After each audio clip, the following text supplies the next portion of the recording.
बिस्मिल्लाहिर्रहमानिर्रहीम। I am Shahzad Waheed और हमेशा की तरह प्यारे नबी सल्लल्लाहु अलैहि वसल्लम की इस दुआ के साथ कि अल्लाहुम्मा रब्बि ज़िदनी इल्मा हम अपने लेक्चर का आगाज़ करते हैं।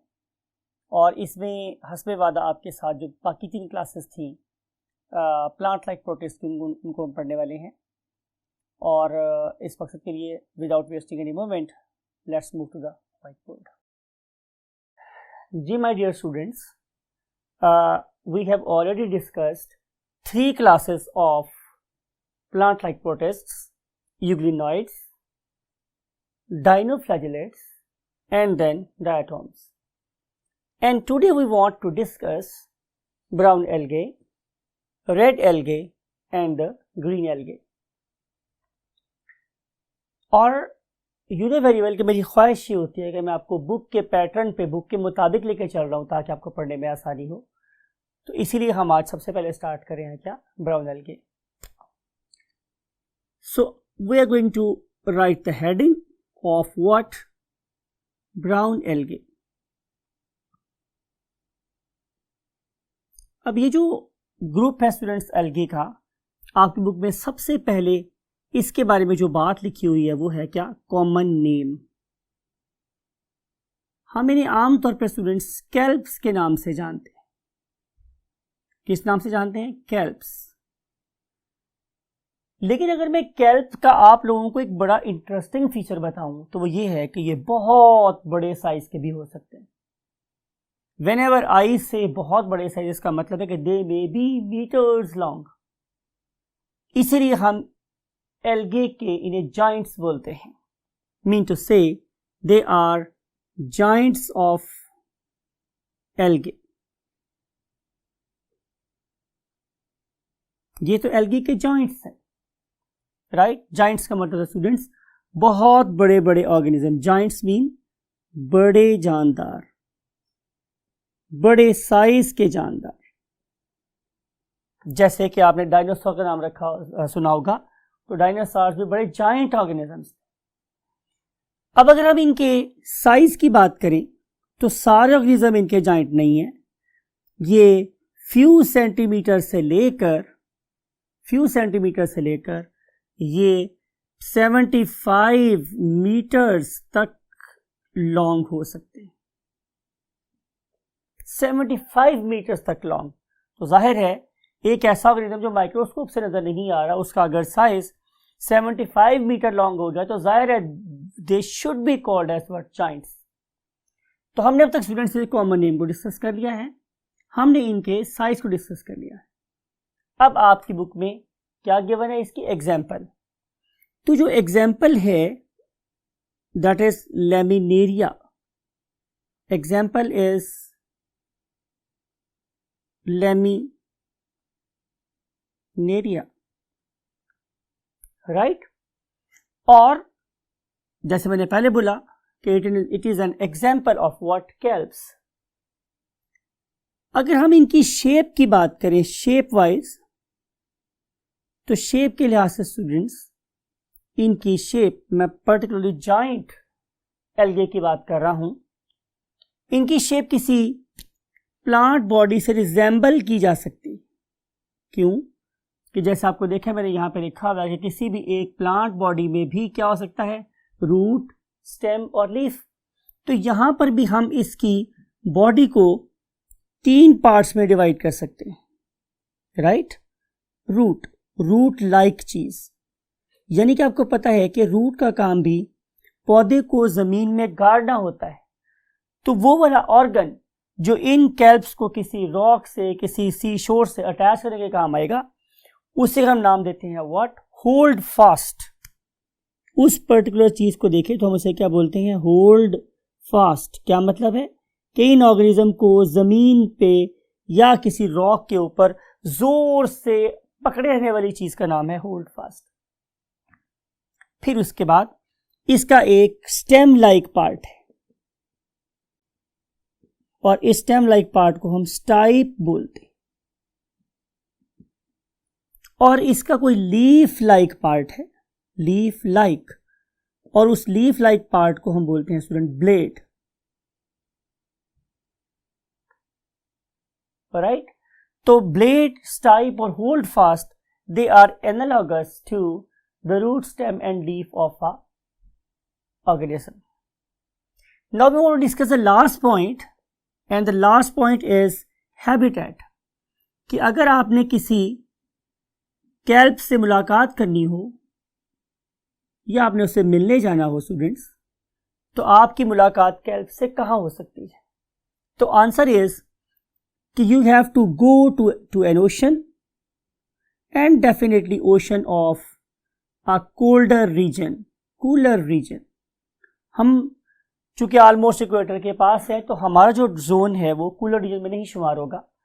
तो आपको किसी कूलर मीन ठंडे ओशन के पास जाना है, और आपको देखनी है एक जोन जिसका नाम होता है इंटर टाइडल जोन। अब इंटर टाइडल जोन से मुराद मेरे पास ये होती है स्टूडेंट्स कि जहां पे खुश्की और पानी का संगम होता है, मिलन होता है, उस पर्टिकुलर जगह को हम क्या बोलते हैं? Intertidal zone.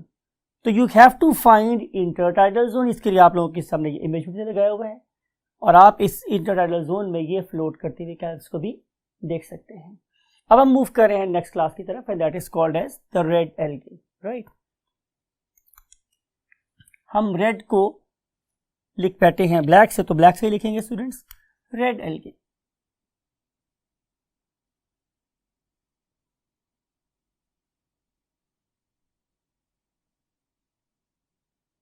Again following the pattern of your book. सवाल ये है कि हम रेड एल्गी को रेड क्यों कहते हैं?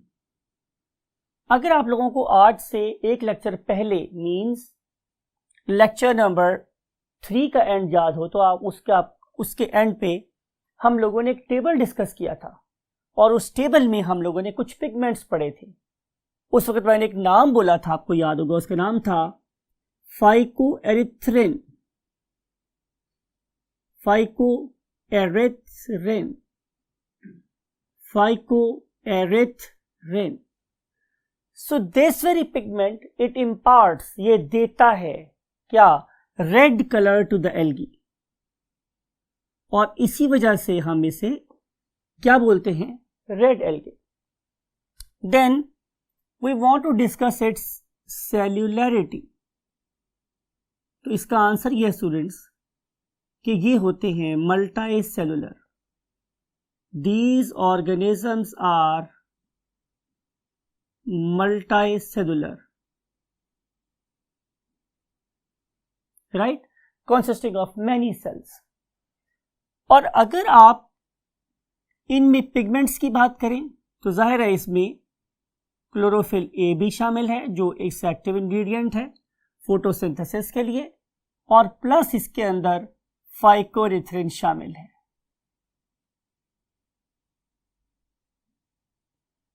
Now we want to move to the next thing. Next thing क्या है? हैबिटेट। ये आपको कहाँ मिलेंगे? तो जाहिर है इनसे मुलाकात के लिए आप लोगों को ओशन में जाना पड़ेगा। ओशन इसका हैबिटेट समंदर में आपको मिलेगी। And then what is their appearance? तो ये आप लोगों को रेड फेदरी, एक मैं वर्ड आपके लिए बुक आप एक वर्ड मैं लिख रहा हूं आप लोगों के लिए, जो आपकी बुक में से ही मैंने पिक किया है। वो वर्ड है स्टूडेंट्स इंटरवोवन। इंटरवोवन का मतलब क्या होता है? इसके लिए आप लोगों ने जो एक पिक्चर माइंड में बनानी है वो है चारपाई। It is not bed, I am talking about चारपाई, कॉट। तो उसमें देखा कि हम रस्सियां बुनते हैं, राइट, और वो रस्सियां एक दूसरे को किसी खास एंगल पे कट करती हैं, दूसरे को सपोर्ट मिलती है, राइट। तो बिल्कुल ऐसे ही ये वाले फिलामेंट्स हैं, जो फ्लैटेंड फिलामेंट्स हैं, वो बेसिकली एक दूसरे के साथ बुने होने की वजह से एक दूसरे को क्या प्रोवाइड करते हैं? Strength. So these interwoven filaments they give it a sheath like appearance, right. तो वो शीथ लाइक अपीयरेंस हम लोगों को नजर आती है किसमें? इस ग्रीन एल्गी में। Then we want to discuss their ecological importance.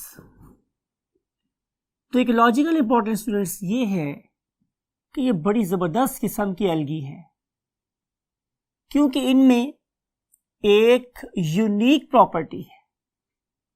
वो यूनिक प्रॉपर्टी है स्टूडेंट्स कि ये during the course of its life it can deposit calcium carbonate in it.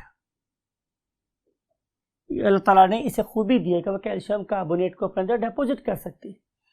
तो जितना ज़्यादा कैल्शियम कार्बोनेट डिपॉजिट होता चला जाएगा उतनी ही जाहिर है उस पर्टिकुलर जगह की जो टेक्सचर है वो रॉकी होता चला जाएगा. और उस रॉकी अपीयरेंस की वजह से जो चीज़ हमारे इकोसिस्टम में नई अपेयर होगी उसे हम लोग नाम देते हैं व्हाट? Coral reefs. और यू नो वेरी वेल कि हमारे पास बहुत सी कोरल रीफ्स जब आपस में मिल जाएंगी तो उनके मिलने से क्या बनेगा? Coral island. तो बहुत सी ऐसी जगह हैं कि जहां पे इंसानों की आबादी का इन्हिसार इन्हीं रेड एल्गे की एक्टिविटी की वजह से है. अगर आप मेरे से इसकी बेस्ट एग्जांपल पूछेंगे तो बेस्ट एग्जांपल है हमारे पास जज़ायर गरबुल हिंद, जिसे हम लोग वेस्ट इंडीज बोलते हैं. तो वेस्ट इंडीज को हम लोग कोरल आइलैंड भी बोलते हैं क्योंकि उन पर्टिकुलर आइलैंड की फॉर्मेशन में, उनकी बेस में, उनकी फाउंडेशन में जिस एल्गे का हाथ है that is basically red algae. Right students, अब हमें देखना है स्टूडेंट्स इसकी example. Example is polysiphonia. Example is Polysiphonia.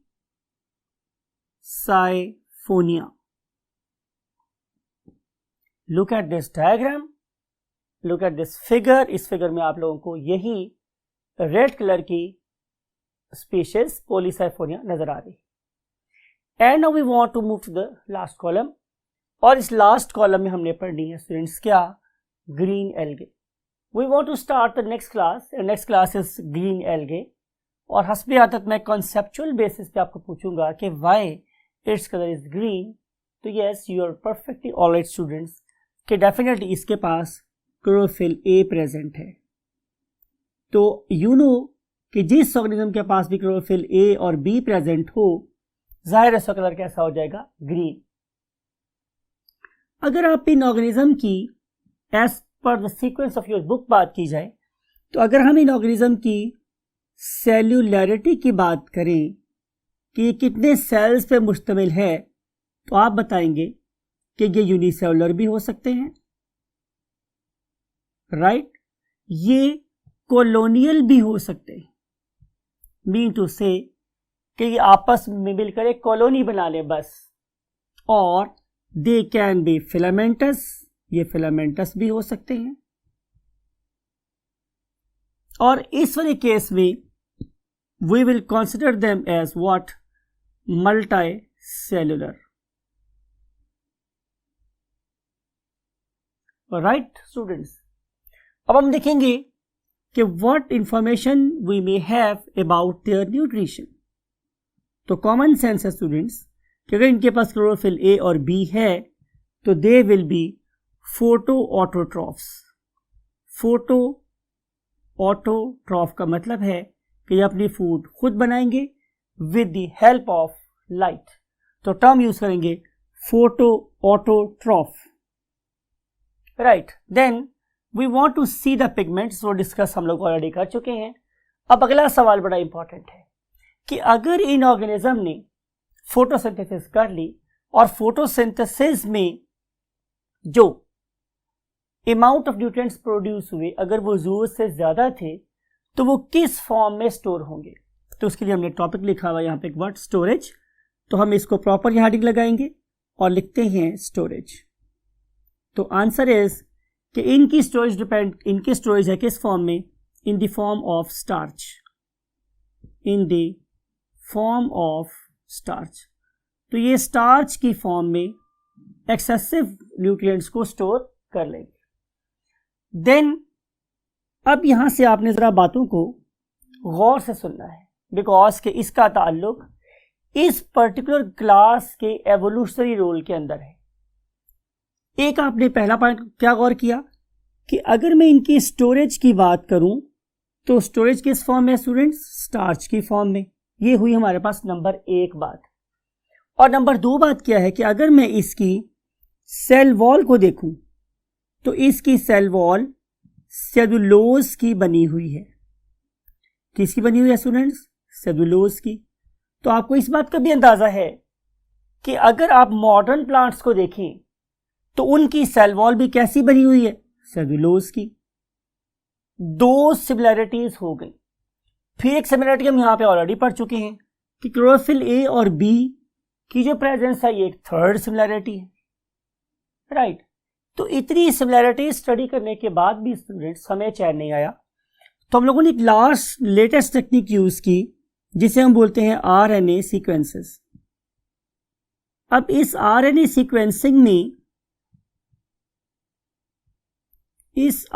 Sequencing में हम लोग करते क्या हैं कि हम एडेनिन, यूरासिल, गुआनिन और साइटोसिन बेसिस की तरतीब को देखते हैं। This is called as RNA sequencing. इस पर्पस के लिए हम इन पर्टिकुलर ऑर्गेनिज्म के सेल में से आरएनए निकालेंगे और आरएनए को आइसोलेट करने के बाद हम उसे न्यूक्लियोटाइड सीक्वेंसर में डाल देंगे और वो फिर मुझे इन नाइट्रोजनस बेसिस के रेफरेंस से तरतीब करके देगा और फिर मैं उसको कंपेयर करूंगा किसी यूकैरियोटिक ऑर्गेनिज्म के साथ। तो मुझे ये पता चला कि जो ये वाली एल्गी जिसे हम ग्रीन एल्गी बोलते हैं, green algae, it appears to be as the ancestor of modern plant. ये तो मॉडर्न प्लांट की एंसेस्टर बन गई, जद्दे अमजद साबित हुई। किसकी? Modern plants.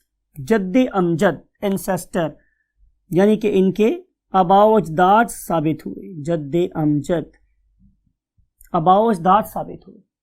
तो हमारा मानना ये है कि बेसिकली ये वाली ग्रीन एल्गी, राइट, और हमारे मॉडर्न प्लांट्स, ये दोनों के दोनों क्या हैं? मोनोफाइलेटिक हैं। मीन्स इनका ओरिजिन एक ही जगह से है। ये मोनोफाइलेटिक इन ओरिजिन है, राइट। आप लोगों की बुक के इसी पेज के टॉप पर उन्होंने एक यूनिसेलुलर एल्गी का नाम लिख रखा है, that belongs to green algae, right, यानी कि उसका ताल्लुक भी क्लोरोफिसी के साथ है। उसका नाम है students chlorella. It has got a unique importance in research. आप लोगों की बुक के इसी पेज पे टॉप पे आपको एक पिंक और येलो बॉक्स नजर आता है। उस येलो बॉक्स में उन्होंने एक यूनिसेलुलर एल्गी की डायग्राम ड्रॉ की हुई है, that is called as chlorella. और अगर आप इस क्लोरेला को देखते हैं तो ये एक सर्कुलर सा ऑर्गेनिज्म है, बिल्कुल गोल सा, और नजर आ रहा है आप लोगों को कि बिल्कुल गंजा है, इसके पास किसी किस्म का कोई ऑर्गन ऑफ लोकोमोशन नहीं है। It means it is non motile. और अगर आप इस पर्टिकुलर, वही बात है, क्लोरेला से मुलाकात करना चाहते हैं तो आपको किसी फ्रेश वाटर पॉन्ड में या डिच में जाना पड़ेगा। राजबाहें, जो नाले होते हैं जो हमें खेतों को पानी वगैरह देते हैं, उन्हें हम डिचेस बोलते हैं। तो आपको उनके किनारों पर यह ऑर्गेनिज्म ग्रो करता हुआ नजर आएगा। इसको हम लोगों ने आइसोलेट किया और इसे हम अपनी लैब में ले गए, जहां ये हमारा एक फेवरेट ऑर्गेनिज्म बन गया। क्यों फेवरेट ऑर्गेनिज्म बना स्टूडेंट्स? बिकॉज के इस ऑर्गेनिज्म के ऊपर हमने बहुत ज्यादा रिसर्च की। रिसर्च किसके ऊपर की हम लोगों ने? Yes, on the processes of photosynthesis. बजाय इसके कि मैं बहुत बड़ा प्लांट उठा के उसको अपनी लैब में लेके आऊं, उसको कल्चर करूं, उसको बड़ा करूं, उससे जनरेशन टाइम भी बहुत ज्यादा हो, उससे ज्यादा बेहतर वाली बात ये थी कि मैं इस ऑर्गेनिज्म को लूं, थोड़ी से वक्त में ये बहुत ज्यादा क्वालिटी में प्रोड्यूस हो जाए, राइट। तो फिर उस ज़्यादा क्वालिटी वाले ऑर्गेनिजम्स के ऊपर मैं रिसर्च कर सकूंगा depending regarding the process of photosynthesis. और फिर हम इसको एक और चीज़ के बारे में भी सोच रहे हैं कि whether we can use it as a source of edible food और नॉट। ओके, आज की हम आखिरी बात पढ़ने वाले हैं students, that is the importance of this group, that is plant like protists, mean to say algae. तो एल्गी की इंपॉर्टेंस को हमने दो ग्रुप्स में डिवाइड किया हुआ है, एक को हम बोलते हैं इकोनॉमिक इंपॉर्टेंस और एक को हम बोलते हैं इकोलॉजिकल इंपॉर्टेंस। इकोनॉमिक इंपॉर्टेंस में जो सबसे बड़ी बात है वो ये है स्टूडेंट्स कि हम इस भूखी नंगी आवाम को, दुनिया में ऐसे ऐसे इलाके हैं जहाँ कि अभी तक भी कहत साली चल रही है, तो हम उन कहत ज़्यादा इलाकों में जाएं और लोगों को फूड प्रोवाइड कर सकें। तो उस वाले केस में जो चीज़ एक ऑल्टरनेट सोर्स के तौर पे काम हो सकती है, जो लोगों को फूड प्रोवाइड कर सकती है, दैट इज़ बेसिकली कैल्प्स। तो अगर हम समंदर में से इस कैल्प को निकालें और इसे हम उन कहत ज़्यादा इलाकों में पहुँचा सकें तो दुनिया के लिए एक ऑल्टरनेट सोर्स ऑफ फूड हो सकता है कि हम बजाय गंदम और चावल और मकई खा रहे हो, हम इनको भी लोगों को खिला सकते हैं। They are really delicious. फिर उसके बाद स्टूडेंट्स ये कि हमारे पास रिसर्च के लिए इस्तेमाल होने वाली एल्गिन और एगर, आपको याद है हमने लास्ट 2 चैप्टर्स में बहुत ज़्यादा एगर के साथ काम किया है। हम एगर लेते थे, उसे मेल्ट करते थे, उसे पैटी प्लेट में डालते थे, फिर हमारे पास एक सॉलिडिफाइंग मटेरियल बन जाता था और उसके ऊपर हम लोग मटेरियल वगैरह को ग्रो कर लेते थे। तो हमारी रिसर्च में ये दोनों चीज़ें बहुत ज़्यादा रोल प्ले कर रही होती हैं। Now it is the girls और वुमेन फेवरेट चीज़ आ रही है कैराजिनान, और ये जो कैराजिनान है ये हमारे मेकअप के सामान में एज अ बेस बहुत ज़्यादा इस्तेमाल होती है। इसके अंदर फिर हम डिफरेंट चीज़ें बना के कलर्स वगैरह इस्तेमाल करते हैं। तो कैराजिनान का ताल्लुक हमारे मेकअप के सामान के साथ होता है। तो आप ख़ासतौर पर जो मेरी फीमेल कम्युनिटी है वो आई थिंक कि अब एल्गी को काफ़ी पसंद करेगी, क्योंकि उनके मतलब की चीज़ यहाँ ज़रूर पाई जाती है। एंड देन एंटीसेप्टिक, आप लोगों ने डेफिनेटली आपने टिंचर आयोडीन के नाम सुन रखा होगा, जिसे हम पायोडीन के नाम से भी जानते हैं। तो ये जो पायोडीन है उसके लिए हम आयोडीन हमें चाहिए होती है, और उसके लिए भी हम लोगों को जिस ग्रुप का सहारा लेना पड़ता है वो यही ग्रुप जिसे हम एल्गी बोलते हैं। राइट स्टूडेंट्स, अब हम देख रहे हैं एक वो वाला रोल जिसका हमें बिल्कुल इदराक नहीं है, जिसकी हमें परसेप्शन नहीं है, लेकिन वो वाला रोल हमारी इस दुनिया के निज़ाम को चलाने में बहुत की रोल प्ले कर रहा है, और उसका नाम मेरे पास स्टूडेंट्स क्या है, फोटोसिंथेसिस। तो ये जो मेरे पास ग्रुप है, मैंने लास्ट टाइम में लिखा था, आपको लेक्चर में याद होगा कि 50 to 60% जो रोल है ऑक्सीजन की प्रोडक्शन का वो किसके ज़िम्मे है? ज़ाहिर है वो हमारी इस class means plant life protist के ज़िम्मे है। फिर जो अगली बात इंपॉर्टेंट है स्टूडेंट्स का, ये किसी भी इकोसिस्टम की फूड चेन इन्हीं से स्टार्ट होती है। मैंने ये बोला था कि ऑल ग्रास इज लाइफ। अगर किसी जगह में से ग्रास खत्म हो जाए तो ज़ाहिर है प्राइमरी प्रोड्यूसर मर जाएंगे, फूड सेकेंडरी प्रोड्यूसर के लेवल पे, सेकेंडरी कंज्यूमर के लेवल पे नहीं जाएगी, टर्शरी कंज्यूमर के लेवल पे नहीं जाएगी, और फिर डिकम्पोजर के पास नहीं जाएगी। तो शायद इस कायनात का सारा निज़ाम कोलैप्स कर जाएगा। सिमिलरली अगर आप किसी एक्वाटिक इकोसिस्टम की बात कर रहे हैं तो उसमें जो फूड की जो बेस है, फूड चेन की जो बेस है, वो कौन प्रोवाइड कर रही है? यही एल्गी प्रोवाइड कर रही है। So this is the basic information regarding what this great class that is called as plant life protists. I hope students के आपको वैल्यूएबल इंफॉर्मेशन यहाँ से ऑब्टेन हुई होगी, और आप इनमें से हर एक पॉइंट को उससे ज़्यादा इंपॉर्टेंस देंगे जितनी गौर से और जितनी डिवोशन के साथ हमने इसे एक्सप्लेन किया, बिकॉज कि every marks counts for you, and take every mark as our number that may take you to some very great university or medical college. Till that time, take very good care of yourself and try to be a very good human. Allah Hafiz.